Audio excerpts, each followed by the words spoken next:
बिस्मिल्लाहिर्रहमानिर्रहीम। अस्सलामुअलैकुम। 10th class math federal board chapter number 3 matrices and determinants. अगर आप मैथ को आसान तरीके से समझना चाहते हैं तो चैनल को सब्सक्राइब करें और बेल आइकन को ऑन करें ताकि हर आने वाली वीडियो आपको बर वक्त मिल सके। Encircle the correct option in the following. दर झैल में दुरुस्त ऑप्शन पर दायरा लगाएं। Number 1, if the matrix 5 3 2 9 whole transpose equal to the matrix 5 x by 2 3 9 then x equal to, हमें ये इक्वेशन दी हुई है, हमने x की वैल्यू निकालनी है। 5 3 2 9 whole transpose is equal to 5 x by 2 3 9। अगर आप किसी मैट्रिक्स का ट्रांसपोज लेना हो तो उसकी रोज को कॉलम में चेंज कर दें या कॉलम्स को रोज में चेंज कर लें तो हम उस मैट्रिक्स का ट्रांसपोज ले लेते हैं। तो हमने इसका ट्रांसपोज लेना है। हमारे पास रो है 5 3, इसको कॉलम में चेंज कर लें 5 3 और 2 9 ये रो है, इसको आप कॉलम में चेंज कर दें 2 9। तो हमने इसका ट्रांसपोज ले लिया है। अब हमारे पास ये दो मैट्रिक्स इक्वल हैं। अगर दो मैट्रिक्स इक्वल हो तो उनके करस्पॉन्डिंग एलिमेंट इक्वल होते हैं।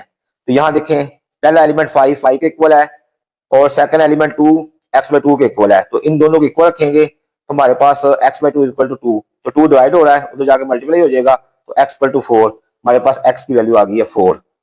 Correct option is B. Second part i3 equal दिया हुआ है हमें y 0 x 0 z 0 x 0 1।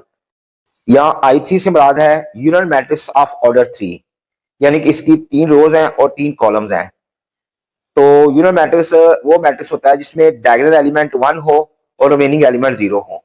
तो यहाँ अपने डायगोनल में 1 1 1 ले लेना है और रिमेनिंग एलिमेंट 0 ले लेने हैं। अब ये दोनों मैट्रिक्स इक्वल हैं, इसको कंपेयर करें by comparing.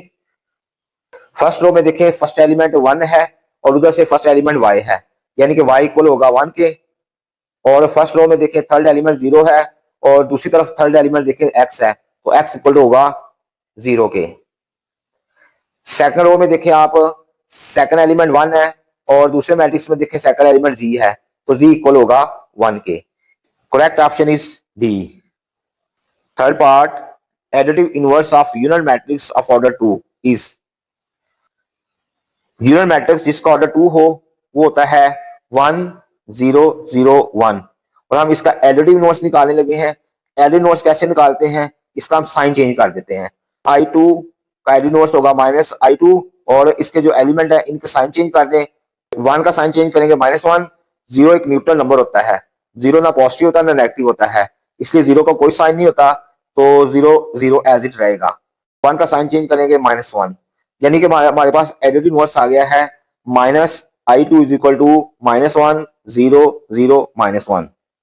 Correct option is B. Number 4, multiplicative inverse of null matrix of order 2। Null matrix जिसका ऑर्डर 2 है इसका हमने मल्टीप्लिकेटिव इनवर्स निकालना है। नल मैट्रिक्स जिसका ऑर्डर 2 हो उसमें एलिमेंट होंगे 0 0 0 0। इसका आप डिटर्मिनेंट लेते हैं तो हमारे पास 0 आएगा।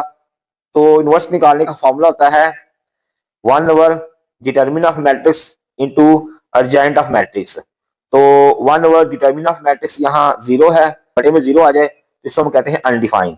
तो मींस नल मैट्रिक्स का जो मल्टीप्लिकेटिव इनवर्स है ये इम्पॉसिबल है, mean does not exist. Correct option is B. A symmetric matrix if A symmetric matrix है। अब बेटा याद रखिएगा सिमेट्रिक मैट्रिक्स किससे कहते हैं। अगर किसी मैट्रिक्स का ट्रांसपोज लें इक्वल टू वही मैट्रिक्स आ जाए तो वो सिमेट्रिक मैट्रिक्स होता है। अगर किसी मैट्रिक्स का ट्रांसपोज लें और वो -a आ जाए तो वो स्क्यू सिमेट्रिक होता है। ए ट्रांसपोज इक्वल टू ए, तो ये सिमेट्रिक है। अगर इसके दोनों तरफ फिर ट्रांसपोज लें तो A transpose whole transpose equal to A transpose. अगर ये इक्वेशन होल्ड होती हो या A transpose equal to A ये होल्ड होती हो तो मैट्रिक्स सिमेट्रिक होता है। Correct option is D. Number 6, अब इन दोनों में देखें बेटा, पहला जो मैट्रिक्स है इसका ऑर्डर 1 by 1 है, यानी कि इसमें एक रो है एक कॉलम है। और जो दूसरा मैट्रिक्स है इसमें 2 रोज हैं और एक कॉलम है। याद रहे कि मैट्रिक्स को प्लस या माइनस करने के लिए मैट्रिक्स का ऑर्डर सेम होना मस्ट है। अगर मैट्रिक्स का ऑर्डर सेम होगा तो उनको प्लस या माइनस कर सकते हैं, यानी कि इन दोनों मैट्रिक्स का ऑर्डर सेम नहीं है तो इनको प्लस नहीं किया जा सकता, मीन इनकी जो एडिशन है इज इम्पॉसिबल। तो correct option is D 7। Order of matrix A is 1/2। Matrix A है जिसका ऑर्डर 1/2 है, एक मैट्रिक्स बी है जिसका ऑर्डर 2/3 है। हमने ऑर्डर ऑफ ए बी निकालना है। अब देखें बेटा, ऑर्डर ऑफ ए हमारे पास 1×2 है और ऑर्डर ऑफ बी हमारे पास 2×3 है।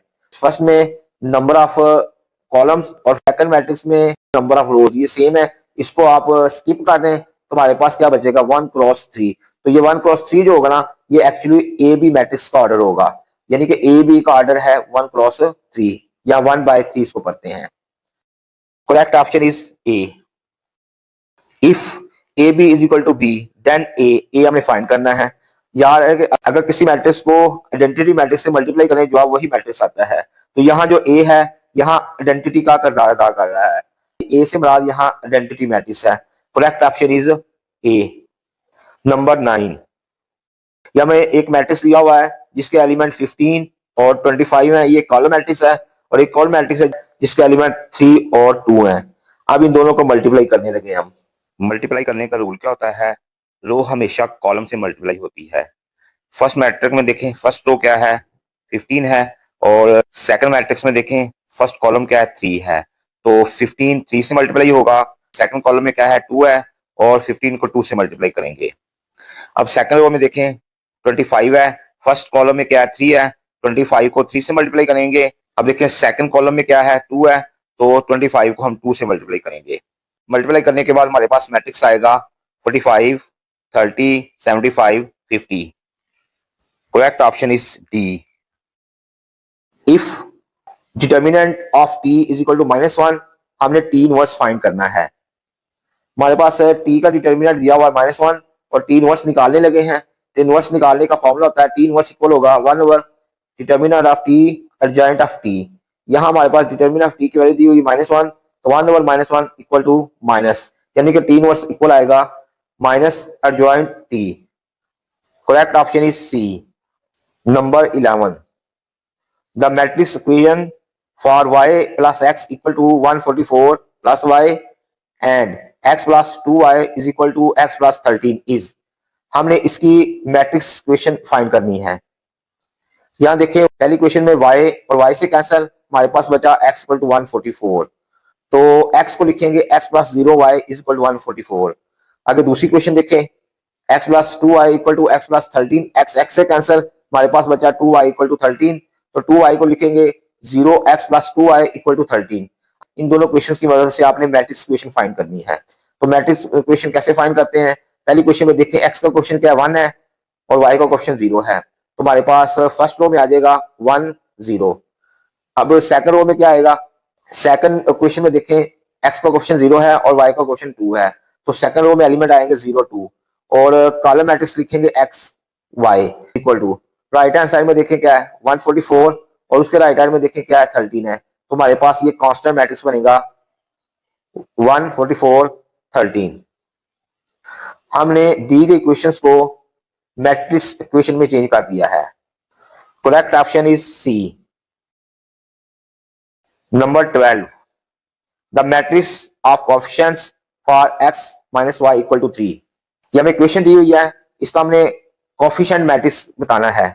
तो x का क्वेश्चन क्या है 1 है और y का क्वेश्चन -1 है, तो हमारे पास ये मैट्रिक्स बनेगा जिसके एलिमेंट 1 और -1 है। Correct option is B.